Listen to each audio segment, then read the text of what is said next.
comme je le rappelais tout à l'heure, je crois qu'il faut trouver dans les difficultés éventuelles les formes d'opportunités qui nous permettent de rebondir.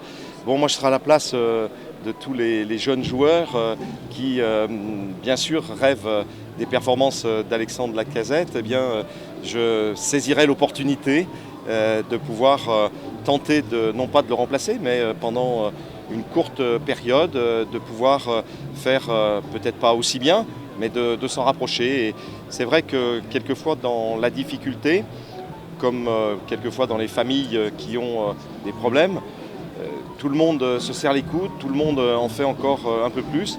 Et donc on va évidemment faire en sorte non pas de remplacer Alexandre, parce qu'en ce moment il est irremplaçable, mais de faire en sorte que l'alchimie qui a permis d'être là où nous sommes en ce moment, eh bien, puisse répondre à l'adversité qui va être très forte, au moins pendant les 2 prochains matchs qui arrivent.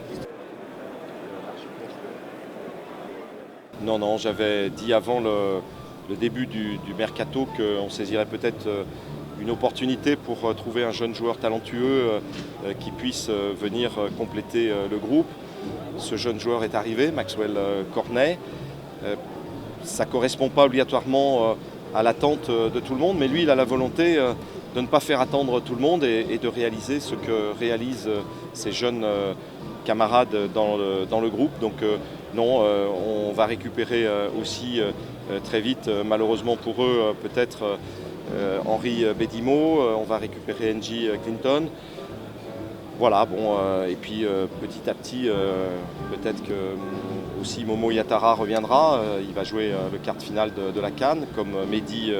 Et donc, on va faire avec ce qu'il y a dans le club, et il y a beaucoup de potentiel.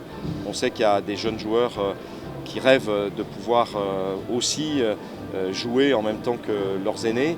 Je pense aussi à Fares Balouli qui est là et qui piaffe d'impatience. Donc voilà, donc non, je pense qu'on va rester, enfin j'en suis même sûr, sur l'effectif actuel.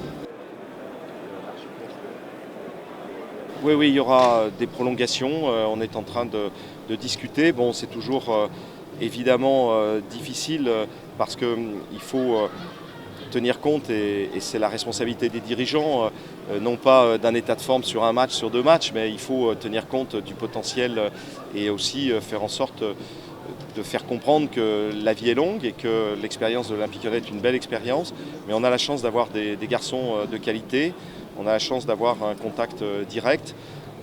Pas dire qu'on a l'habitude de gérer ces situations, mais il faut que les meilleurs de nos joueurs, qui le méritent, eh bien, puissent être reconduits, puissent avoir des propositions. Bon, par le passé, on a assez bien géré ces situations, puisque Clément Grenier a re-signé, Alexandre Lacazette avait re-signé, Sam a re-signé, Nabil est en contrat jusqu'en 2019. Bon, il y a un certain nombre de cas qui se posent, et j'ai commencé à voir un certain nombre de joueurs pour leur expliquer comment on voyait les choses. Et évidemment, on va faire en sorte de les accompagner vers les sommets, puisqu'on veut aller un jour ou l'autre vers les sommets. Écoutez, Johan a démontré, et je pense qu'il a une volonté formidable, qu'il peut aider l'Olympique Lyonnais à faire une très belle année.